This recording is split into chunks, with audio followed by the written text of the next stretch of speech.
Oke, jumpa lagi pemirsa Ambisari Institute. Kita akan lanjutkan bincang-bincang tentang gamelan ini bersama Adinda Hasimkan Gamelan. Tapi tadi udah cobain ini ya? Udah enak nih kopi. Enak banget ya? Iya memang. Hmm. Kata orang sih, makanan di Nuanotasa ini gak ada yang enak, tapi semuanya enak sekali ya. Oke, di Hasim kita lanjutkan ya. Tadi kita cerita tentang gamelan ya. Nah, saya pengen tahu ini kalau informasi yang kita dapat di Candi Borobudur itu ada gambar gamelan. Itu gimana tuh? Mungkin ada ceritanya kenapa kok bisa ada di situ dan apa hubungannya dengan gamelan Lampung mungkin? Ya, baik. Saya ceritakan dulu bahwa ternyata Borobudur adalah bagian dari keajaiban dunia ya. Salah satu keajaiban dunia di mana di situ menandakan bertemunya suatu peradaban dunia. Jadi bukan hanya gamelan saja di sana.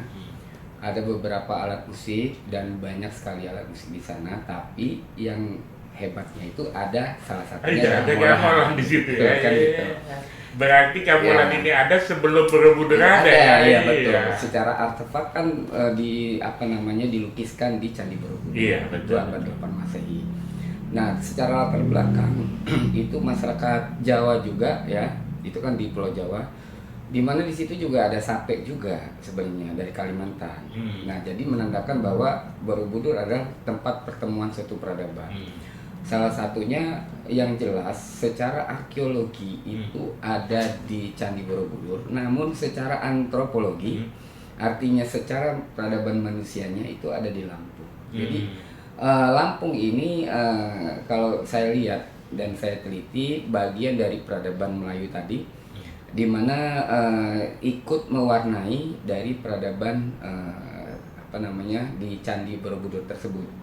Jadi kalau dilihat dari latar belakang, ada suatu perjalanan sejarah, suatu peradaban dunia dari berbagai negara dalam rangka menuju Candi Borobudur, dan yang jelas Lampung bagian salah satu transit, artinya jalur sutra, tempat peradaban orang-orang dari zaman dahulu hilir mudik dalam rangka menuju daerah Sumatera sendiri ke Jawa atau sebaliknya, bahkan lebih jauh lagi sampai Yunan, India, bahkan ke Madagaskar, kemudian Amerika dan Eropa juga termasuk menjadi peradaban ini. Jadi di Amerika sekarang itu kan ada suku Aztec dan sebagainya, suku Maya dan sebagainya.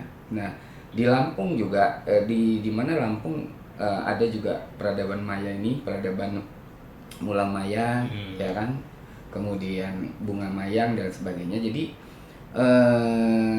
sangat wajar ketika gamelan ini menjadi suatu hal, bisa jadi oleh-oleh semacam itu, yang menjadi ciri khas tersebar ke daerah lain ya, daerah lain, menjadi ciri khas yang unik ya, hal yang langka dan prestise. Betul. Artinya ketika suatu peradaban itu akan dipersembahkan di suatu peradaban yang lain, dan gamelan ini merasa merasa tinggi mereka ketika mempersembahkan. Sebenarnya kita senang sekali ya melihat gamelan ini ternyata ada. Tentunya tidak semua alat musik bisa direliefkan dilukiskan di Candi Borobudur kalau memang tidak mempunyai latar belakang historis. Pastilah sesuatu ada sesuatu yang membuat kenapa kok gamelan ini sampai reliefnya ada di Borobudur. Nah, itu yang perlu sebenarnya itu tadi terhubung dengan semua peradaban Malaya ini, karena Malaya itu sebenarnya termasuk bahasanya pun 5 peradaban dunia ya. Dan juga di lingkup Asia Tenggara ini kawasan yang paling padat di dunia, di mana Indonesia 280 juta penduduk. Nah, Cina, India dan sebagainya. Jadi sebagian besar peradaban dunia itu adalah di sebelah timur, terutama di Asia Tenggara, di mana peradaban itu termasuk alat-alat musiknya mewarnai dari peradaban manusia yang banyak tadi. Jadi artinya ketika suatu peradaban itu maju pada masanya, berarti dari dahulunya juga memang sudah maju. Ya. Jadi wajar lah kalau kita terus diakui sebagai harta tak benda Indonesia ya, karena memang gamelan ini begitu uniknya. Dan ini mungkin bagaimana pendapat Hasim sekarang ketika kita punya ide ya melalui Ambisari Institute ini, bagaimana gamelan ini diajarkan di seluruh siswa SD untuk belajar gamelan. Gimana menurut Dinda? Mungkin nggak kita lakukan itu?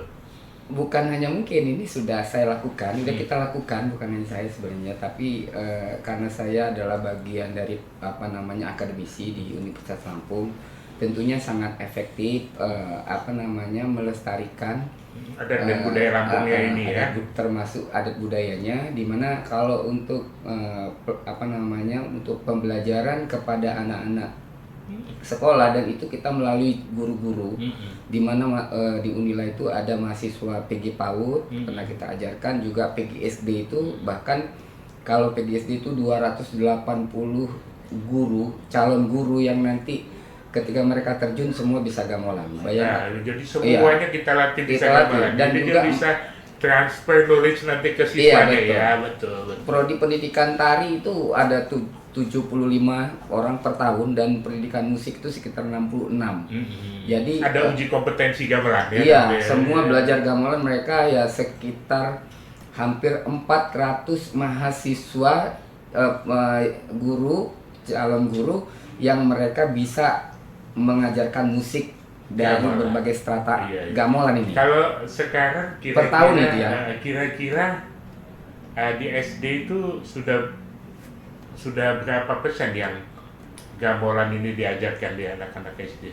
Ya, untuk diajarkan memang yang penting kan tergantung gurunya tadi ya, gurunya kita ajarkan, tinggal kebijakan dari pemerintah untuk mendorong lagi supaya pembelajaran ini lebih efektif lagi gitu. Bahwa perlu kita kasih tahu juga bahwa ini secara historis milik masyarakat Lampung.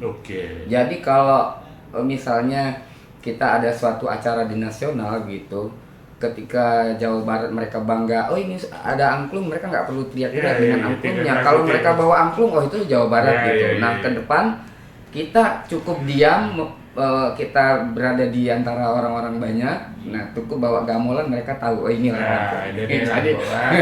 Jadi kita harus bangga. Jadi dengan gamelan ini kita wajib bangga gitu. Karena kita juga punya ini. Dan itu sudah diterapkan terutama di pramuka ya. Kalau pramuka kemah itu kita kembangkan alat ini dengan kemah itu.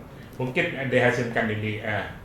Kira-kira kalau gitar kan ada yang membedakan dia, ada stem namanya, ada stem ini, stem itu. Nah, kalau gamelan ini tabuhannya apa yang membedakan satu dengan yang lain? Untuk stem larasnya ya, jadi saya berapa jenis? Saya punya 4 alat musik gamelan ya, baik yang kuno maupun yang baru ya. Yang kuno itu 4 kita stem waktu itu, ada nada dasarnya F, ada Fis, ada G, ada Gis gitu. 4 nada dasar, 4 gamelan. Tapi walaupun dengan nada dasar yang berbeda, tapi runtutan nadanya sama gitu. Kalau ini bisa ini dengan nada dasar G. Dengan nada dasar G mungkin bisa dilihat di contoh. Lagu apa dulu mungkin ya? Ini yang tabu gamelan sakti yang kebetulan saya ngambil dari Tabu Sambai Agung ini. Tabu Sambai Agung. Ini Tabu Sambai Agung untuk gamelan sakti. Ya, tabu gamelan sakti tapi ngambil dari motif Tabu Sambai Agung. Ini gamelan sakti untuk Tabu Sambai Agung. Iya.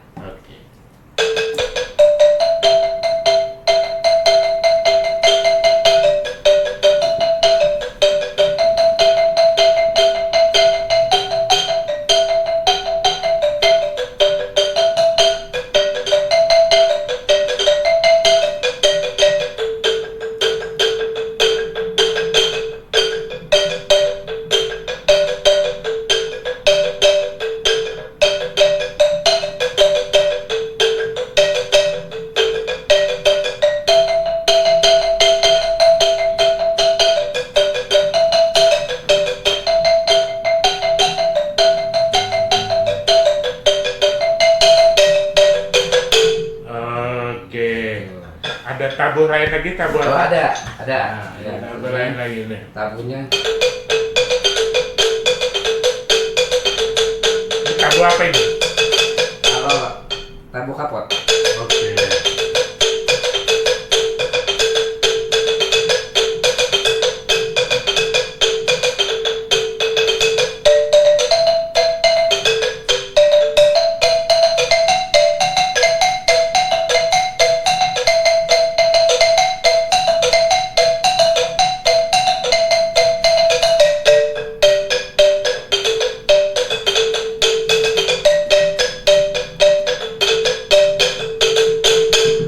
Oke. Tabuh kapot ini. Tabuh apa? Kapot. Tabuh rapot. Nah, Udah 2 itu aja. ya masih banyak sih sebenarnya. Banyak ya. Iya. Tabuh rapot ya. Tabuh. Ada tabuh sambayagung, ada tabuh jarang, tabuh sekeli, tabuh Tabuh sekeli itu kayak apa? sanam Tabuh yang di sekeli. Ijan, Tabuh sekeli tabuh gitu. tabuh sanam yang di Ijan dan lain sebagainya. Ada beberapa nanti bisa kita mainkan lagi. Oke, anak gua aja sih, Iya, ya. iya. Anak aja, anak Iya. gua aja. Menarik gini, Bang. Jadi kita juga bisa untuk pelatih untuk media pembelajaran di Mm-mm. sekolah. Jadi dapat ini kita rekam anak-anak mahasiswa yang mau Ya tampil ini tabuhan tradisi. Tabuhan Nah, tradisi, ya. kemudian untuk pembelajaran di sekolah, jadi ada juga ini kan pelestarian Ya. tabuhan tradisi, tapi kita juga kembangkan ke lagu-lagu, terutama yang sudah kita ciptakan khusus untuk gamelan, judulnya Gamelan Sakti yang saya ciptakan sendiri.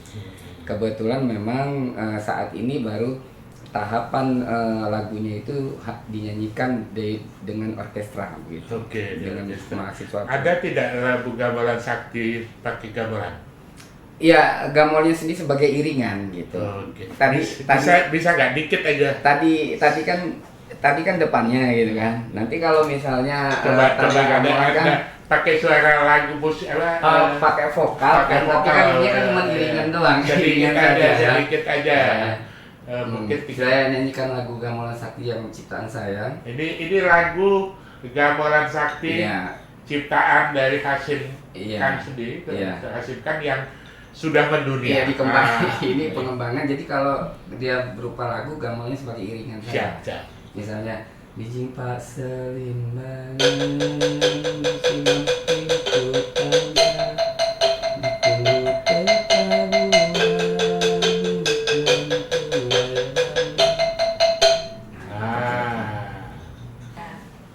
Ya itu udah kreasi.